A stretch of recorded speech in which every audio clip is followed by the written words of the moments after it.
2011ஆம் ஆண்டு என் நண்பனின் திருமணத்திற்கு சென்றபோது என் நண்பனின் முகம் சற்று வாட்டமாக தெரிந்தது. திருமணம் முடிந்து 2 மாதங்கள் கழித்து அவனை சென்னையில் சந்தித்த பொழுது அவனுடைய ஆதங்கத்தை புலம்பித் தள்ளிவிட்டான். அவனுடைய மனைவி அவனை விட வயதில் பெரியவளாம். இவனை விட சற்று உயரம் அதிகம், ஆனால் நிறமோ கம்மி. ச்சே, எல்லாம் இந்த ஜாதகம் ஜோஷியம் இதனால வந்தது. எனக்கு செவ்வாய் தோஷம் இருக்கிறதுனால வேற எந்த பொண்ணும் கிடைக்கல. சரி விடுடா, ரிலாக்ஸா மேரேஜ் லைஃபை ஓட்டப்பாரு என்றேன். என்னால் வேறு என்ன சொல்ல முடியும்? 3 மாதங்களுக்கு பிறகு அவனை சந்திக்க குடும்பத்துடன் சென்றிருந்தேன். கணவன் மனைவி இருவருக்குள் செல்ல சீண்டல்கள் போன்ற அந்யோன்யம் தெரிந்தது. என் மனைவியும் அவனுடைய மனைவியும் சேர்ந்து சமையல் வேலை செய்து கொண்டிருக்க நானும் அவனும் சில பொருட்களை வாங்க அருகில் இருந்த கடைக்கு சென்றோம். என்னடா மச்சான், அன்னைக்கு பிடிக்கலன்னு சொன்ன, இப்ப பார்த்தா அப்படி தெரியலையே. நிஜந்தான்டா. பிறகு அவனே வாய் திறந்தான். திருமணத்திற்கு பின் 3 மாதங்கள் வரைக்கும் கணவன் மனைவிக்குள் புரிதல் இல்லை.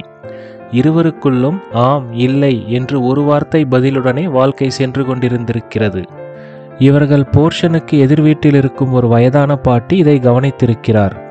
ஒரு நாள் இவன் மனைவியிடம் அவர் விசாரிக்க, இவனுடைய மனைவியும் அவரு விலகி போனா நான் என்னம்மா செய்கிறது என்று அழுது கொண்டே கூறியிருக்கிறாள். அந்த பாட்டிக்கு இவனை திருமணம் ஆவதற்கு முன்பிருந்தே தெரியும் என்பதால் இவனை அழைத்து, ஏண்டா பொண்டாட்டியை வெளியே கூட்டிக்கிட்டு போறது தானே என்று கூறியிருக்கிறார். இவனோ அதற்கு, இந்த வாரம் ஞாயிற்றுக்கிழமை மாயாஜால் அழைச்சிக்கிட்டு போறம்மா என்று கூறியிருக்கிறான். அந்த பாட்டி அதற்கு இவனை கபாலீஸ்வரர் கோவிலுக்கு தொடர்ந்து சில நாட்களுக்கு செல்லும்படி கூறி அவருக்கு தெரிந்த அர்ச்சகர் மூலமாக சில பூஜைகளையும் புக் செய்து கொடுத்திருக்கிறார். அதுவும் அவருடைய சொந்த செலவில். அந்த பாட்டி தான் இவர்கள் இருக்கும் வீட்டின் உரிமையாளர் என்பதால் இவனால் மறுக்க முடியவில்லை. சரிடா, அதுக்கும் மனசு மாறினதுக்கும் என்னடா சம்பந்தம்? அப்படி இல்லடா, தொடர்ந்து 3 ஞாயிற்றுக்கிழமை அந்த கோவிலுக்கு போனோம். அங்க ஒரு பொண்ணு அவ்வளவு லட்சணமா இருந்தா. ஆனால் கோவில் வாசலில் முட்டி போட்டு கண்ணை முடிக்கிட்டு மடிப்பிச்சை எடுத்துக்கிட்டு இருந்தா. அவளுக்கு பக்கத்தில் அவளோட புருஷன் நின்றுக்கிட்டு இருந்தான். பார்த்தாலே கொஞ்சம் வசதியானவங்க தான்னு தெரியுது.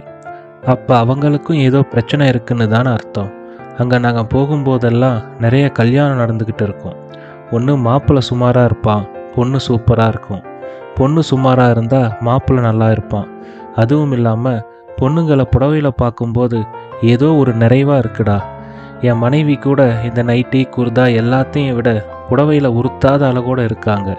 என்னமோ அப்படியே எல்லாம் மாறி போயிடுச்சு. கடையிலிருந்து அவனுடைய வீட்டிற்கு திரும்பி சென்றவுடன் நான் நேராக அந்த பாட்டியின் வீட்டிற்குள் நுழைந்தேன். எனக்கும் அந்த பாட்டியை ஓரளவிற்கு தெரியும்.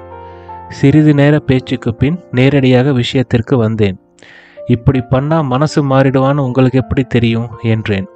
அதற்கு அந்த பாட்டியின் கணவர் தன் நடுங்கும் குரலில், கண்ணை மூடி சாமி கும்பிடும்போது நம்ம மனைவி ரொம்ப லட்சணமாக தெரிவாங்கப்பா என்றார் கிண்டலாக. சும்மா சொல்லாதீங்க. அந்த பாட்டி உடனே, இந்த மால் தியேட்டர் இங்கெல்லாம் போனால் ஆம்பளை ஒன்று செலவை பற்றி கவலைப்படுவான், இல்லைனா அடுத்தவன் பொண்டாட்டியை பார்த்து வைத்தெரிச்சல் படுவான் என்றார். மேலும், இதே அடிக்கடி கோவிலுக்கு போய் பாரு. அங்கே வர்ற பெரும்பாலான தம்பதிகள் அழகாக இருந்தாலும் சரி, சொத்து சுகம் இருந்தாலும் சரி, இங்கே பிரச்சனை இல்லாத மனுஷங்களே இல்லைன்னு புரியும். அது மட்டும் இல்லாமல் வெயில் நேரத்தில் பொண்ணுங்க புடவை கட்டிக்கிட்டு பளிச்சுன்னு முகம் தெரிய கூட வரும்போது எல்லா ஆம்பளைங்களுக்கும் அவங்க மனைவியை ரொம்ப பிடிக்கும் என்றார். அந்த குறும்புக்கார தாத்தா கிண்டலாக, ஈவினிங் கற்பூர வெளிச்சத்தில் அம்மனை தரிசனம் பண்ணிட்டு அப்படியே திரும்பி அந்த மங்கலான கருவற வெளிச்சத்தில் உன் பக்கத்தில் நிற்கிற மனைவியை பாரு, 2 முகமும் ஒரே மாதிரி தெரியும் என்றார். அந்த தாத்தா இவனிடம் அடிக்கடி கூறுவாராம், உனக்கான வீட்டு தெய்வம் உன் மனைவி தான். அவன் நியாயமான விஷயங்களுக்கு அழுதா உனக்கு வாழ்க்கையில் நிம்மதியும் ஏற்றமும் இருக்கவே இருக்காது என்பாராம். அந்த பாட்டி அவனுடைய மனைவியிடம், வீட்டு ஆம்பளைக்கு நம்மளை விட்டா வேற யாருமா இருக்கா? எல்லா பொண்டாட்டிங்களுக்குமே அவங்க புருஷன்தான முதல் குழந்தை என்பாராம்.